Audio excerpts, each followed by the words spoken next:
Здравствуйте. Как я вам обещал, нашел свою очень любопытную партию с Александром Шварцманом. Как ни странно, я вот не помнил, когда я ее играл, как ни странно, играл я ее на чемпионате Европы 2010 года, который я совершенно недавно, я бы сказал, наверное, в феврале я там пару репортажей посвятил этому чемпионату Европы. Ну, то есть рассказывал, если кто-то вспоминает, когда первый снег 1 сентября прошел, как Александр Шварцман, конечно, досадно очень проиграл Мураду Амыруаеву. Из-за этого там не было в призерах чемпионата Европы, я считаю. И вот вчера я поднял очень интересную тему. То есть там 33-29, 19-23. Так, давайте я вам... Это был Волтер Сипме позиция. Ну вот, такой момент я подал вчера интересную тему. И вот я вспомнил свою партию. Я поставил, кстати, специально здесь вопросительный знак. Я вспомнил некоторые моменты здесь. Они достаточно важные, наверное, будут.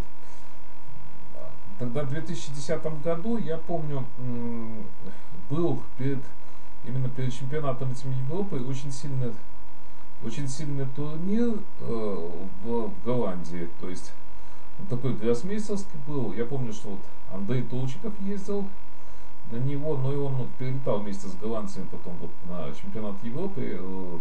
Там уже потом мы встретились уже непосредственно на чемпионате Европы, потому что я там целиком, я был тогда в этот момент его тренером, я там целиком тогда отвечал за поездку. Ну вот так мы, можно сказать, он с Голландии комплексно ехали. А я уже ехал непосредственно с Минска тогда, помню. Но вот этот вот турнир, конечно, я считаю, что очень много дал тем, кто участвовал именно в турнире гроссмейстерских, вот перед этим. Гроссмейстерский такой турнир, потому что действительно были очень сильно, я бы сказал, разыгранные, они в очень хорошей форме были. Но я вам говорил, что специфический достаточно турнир был. Много, к сожалению, там было и таких партий достаточно быстрых, но это все стратегия, то есть, в принципе, турнирная стратегия, я считаю. И, конечно, вот кто был на форме, вот на пике форме, все, наверное, выступили лучше в этом турнире. Но я вот в этот момент как-то у меня, как всегда, там, по-моему, не сильно удавалось потренироваться, там еще некоторые моменты были. Лето, по-моему, ну, не совсем, то есть не совсем до этого было, честно говоря, чемпионаты Европы, то есть какие-то, наверное, другие моменты с детскими чемпионатами Европы были. Надо было чуть-чуть отдохнуть, потому что уже все-таки как-то надо и отдыхать было после учебного года, то есть напряженный достаточно учебный год был. Вот я помню. Потому что достаточно много там соревнований тогда вот юношеских было. Поэтому вот ситуация такая была. Ну, я пытаюсь себя оправдать, почему 32-27 вот пошел. Но вот проиграл, давайте будем считать, что проиграл вторым ходом. Как я говорил, что я хотел такую более спокойную, более открытую позицию получить. И давайте смотреть. Я, кстати, посмотрел вот на компьютер, тоже специально, вот сейчас смотрю на компьютер, чтобы не допускать таких грубых ошибок. И партию вот ничего не показывает, в принципе, компьютер. Практически вот в конце там чуть-чуть начинает показывать, я там что-то не то делал, но там, кстати, может даже его не стоит слушать, компьютерные программы, то есть, потому что там много других разветвлений, поэтому там все очень спорно. Ну вот давайте смотреть, я белыми, Александр Шварцман черными, это чемпионат Европы 2010 года. Вот разменялся, так, 10-14, в принципе, все спокойно, покуда спокойно, 36-31. Ну, можно было, конечно, попроще, наверное. Вот здесь надо было попроще, может, сыграть. Может поменяться, может все-таки 50-44. Ну, вот 36 я сыграл. 36 это я хорошо помню, почему я сыграл. То есть Вот этот вот запасной ход, как потом был 50-44 где-то в каких-то позициях. И вот 31-26. Да, но вот здесь вот у меня уже, давайте свежий взгляд. Здесь свой, можно сказать, буду оценивать свежим взглядом своим. Конечно, надо было, скорее всего, 29. Здесь не хотелось 32, потому что нам было бы 19-23, то есть здесь послабее позиция. Не хотелось 31-27, наверное, вот эту позицию играть головой. Возможно, что так было. Видите, какие-то у меня там свои были тараканы, то есть в голове. 31-26, конечно. Почему 31-26 пошел? То есть сейчас бы он так не пошел, конечно. 16-21. Но вот я, видите, всю партию какие-то допускаю размены, то есть, чтобы попроще было играть, честно скажу. Ну вот, не хотел, видно, тоже у меня какая-то стратегия была, но я помню этот чуть-чуть чемпионат. То есть, там первый, по-моему, я выиграл, второй с Александром Полякиным, то есть, ну, там нормальная партия была. И вот где-то третью я уже не помню с кем, но вот четвертую играл, наверное, мне хотелось сделать все-таки ничью, но вот это вот стремление меня на мной подвело. То есть не хотелось сильно играть в сложных позициях. То есть какая-то тоже стратегия у меня была. То есть у всех какая-то стратегия на тот турнир была. Ну это естественно, конечно. Мне многие скажут, что была стратегия. И 29-24. Ну, вот опять что-то вот. Сейчас бы я уже так не играл, конечно. Наверное, где-то чего-то я боялся, честно скажу. Почему, наверное, с 37 сыграл бы. Потом, может, 41-37. Допустим, вот эту вот позицию, в эту позицию можно было и вторгнуться. Сейчас бы я вторгался, то есть смело. Но вот видите, что-то у меня там клинило, конечно. В 2010 году. Во-первых, в 2010 году я хочу сказать, что я там чуть-чуть не так играл. Можно сказать, не то, что не так. Наверное, совсем не так я играл. Сейчас я уже играю чуть по-другому.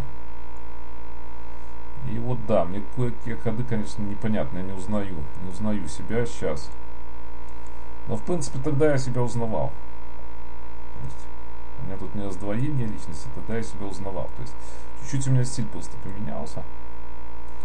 44-40, ну вот здесь грамотно достаточно играет. 14-19, видите, уже 34-30. То есть 40-35 я как-то побоялся. Почему? Потому что, видно, где-то мне что-то не понравилось здесь с позицией. То есть я думал, что меня отбирают, может, 24-ю шашку, либо на 24-ю очень сильно играть начинают. То есть тоже непонятно, почему так не игралось. Ну да, вот сложный момент, кстати. Я говорю, сейчас вот я себя не узнаю, то есть мы разные. То есть 40-35, естественно, здесь даже вариантов не было, что выходит 23-28. Но может почему-то мне казалось, может в этот момент, видите, много времени прошло, что 23-28 он не пойдет, все-таки 13-19. Как-то здесь для меня, допустим, спокойная, я считаю, игра была бы. Получше позиция, но я не думаю, что здесь что-то мне угрожало бы. Спокойно бы здесь, думаю, ничью сделал. Но вот это, видно, меня где-то и подвело, что я хотел все-таки, я честно скажу, что хотел ничью сделать, то есть пройти как-то Александра Шварцмана, и там дальше вот играть, уже что-то показывать в других партиях. Наверное, вот у меня такая была стратегия, потому что так вот, я помню, кстати, 10-й год он, но не совсем плохо. Там были нюансы большие, но нюансы когда-то потом в другой жизни. Значит, тогда вот я играл республику, я помню, очень хорошо сыграл. То есть там какой-то отрыв уже был перед последним туром. И партии такие достаточно интересные были у меня. Надо, кстати, посмотреть когда-то в 2010 году. 9-14, 40-34. 4-9. Ну, я еще один момент хочу сказать, что вот когда у меня были все-таки занимались Андрей Толчков, Игорь Михальченко, то есть как-то я все-таки больше на тренировочный процесс переключился, то есть уже игры стало меньше, но, наверное, может это где-то по-своему было неправильно, я уже думаю сейчас. Потому что, к сожалению, вот 100 клетки, ну, Игорь перешел в русские полностью, и Андрей тоже, к сожалению, не играет. Вот это вот, к сожалению, но мы не можем рассчитывать, конечно же, оценивать как-то, что будет, то есть, если бы мы знали, что будет потом, то нам, может, по-другому что-то сделали бы, но ну, жизнь такова. Так, 13-18 и... то есть ясно, вот на этот ход на 38 будет ходить 18-23. Вот эта вот позиция для меня, кстати, интересная. Может, было бы тоже играли бы, но она чем-то может и похожа на то, что играли, то, что было в партии.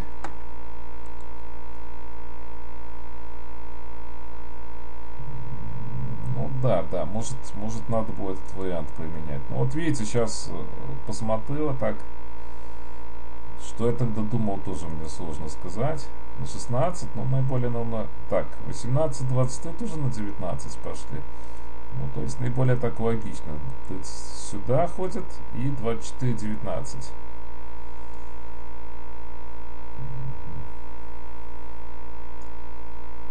Да, тут какие-то ходы. Ну, давайте посмотрим вот еще один ход. Так, 44-40. Если нападать, то...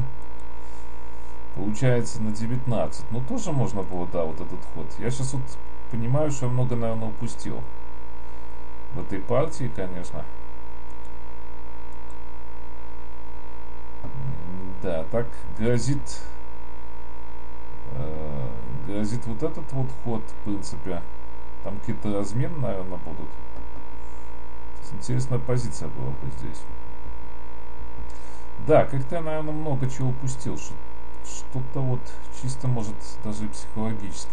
36, ну здесь уже начал перехватывать Александр Шварцман. Здесь полезно, кстати, посмотреть. Давайте, ну, за белых.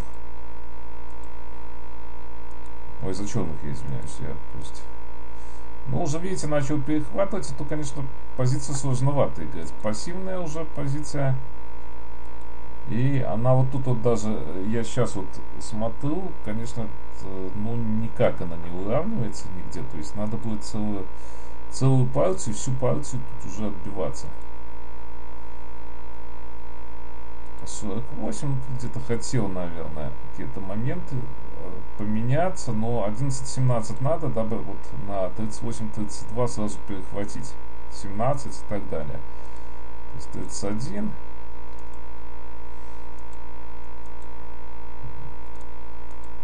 Вот видите, то есть игра центром и отбиваться не так все просто. 24-20.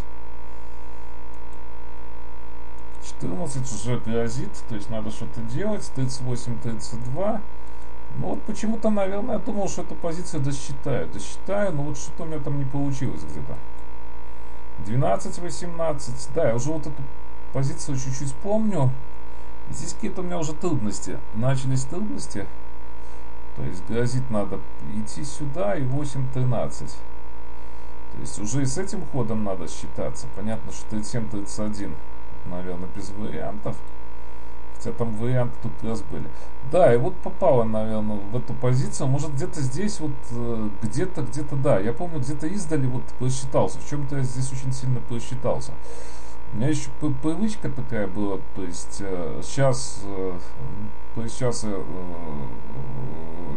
считаю хуже гораздо, естественно. И привычка такая считать достаточно глубоко и достаточно много было. И вот где-то я, наверное, что-то упустил в расчете издали. То есть если сюда ходить, то, естественно, может где-то здесь что-то я вот, может это не видел издалека. Но где-то здесь я долго считал, и вот где-то я понял, что где-то был просчет. Достаточно большой, но вот 23-28, 25-20. Давайте опять я переверну доску. Ну вот здесь вот, наверное, вот здесь вот надо было. Одна из решающих моих ошибок была вот именно здесь. 40-34. Ну вот я говорил, что в принципе компьютер даже вот до этого хода не показывает таких, что где-то ошибки были, то есть практически ровная такая, чуть позиция лучше у Александра Шварцмана, но достаточно ровные такие вот диаграммы даже с расчетом. Ну вот этот вот вариант. на сюда, то получается 27 ходов, там хороших ученых нету. А вот здесь вот такая просто идея. Приблизительно вот такой вариант должен был быть. Но я чуть упустил, то есть момент. Я помню, что где-то, да, что-то рассчитывал, и вот в конце вот эти вот отдачи, думал, что где-то здесь ничья все-таки будет, наверное. Уже здесь 50-й ход, то есть уже здесь не все так просто было. И со временем, с одной стороны, контроль закончился, но здесь, наверное, какие-то нюансы были уже. 20 на 14 на 44. Ну вот сразу получается, видите, сразу получается ничего не сделаешь. То есть надо 42. Ну вот отдал Александр Шварцман. 41-37 и на 40 я тут сдался. Насколько я понял. Ну да, позиция прыгана.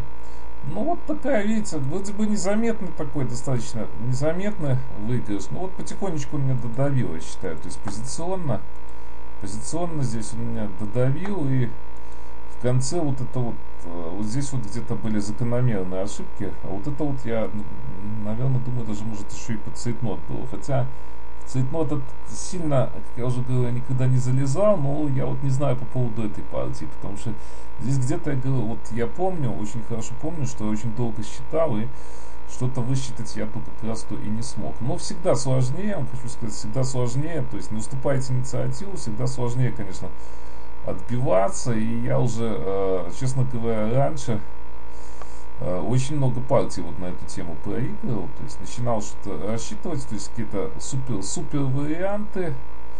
Она действительно позиция хорошая была, то есть в том смысле, что окружал нормально, но где-то вот какая-то срезка идет, то есть что-то не то посчитаешь, и после этого партию проигрываешь. Но вот особенно, как я вот говорил, что у меня особенности вот эти есть, то, что я все-таки детей разных возрастов тренирую, то есть у меня разный ход просто мысли идет в моем мозге, то есть можно сказать, своеобразная шизофрения даже у меня идет, то есть из-за этого дела. И вот это вот проблема, то есть я как-то честно скажу, вот это я поздно понял.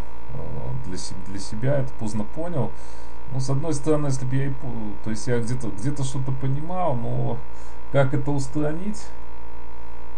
То есть я сейчас хочу сказать, может правильнее скажу, я сейчас глубже это все понял, но как это устранить? То есть это надо очень много времени, и надо очень много здоровья, и Бог его знает, сколько надо часов в сутках, чтобы это устранить, то есть играть одновременно и тренировать, поэтому вопрос очень сложный.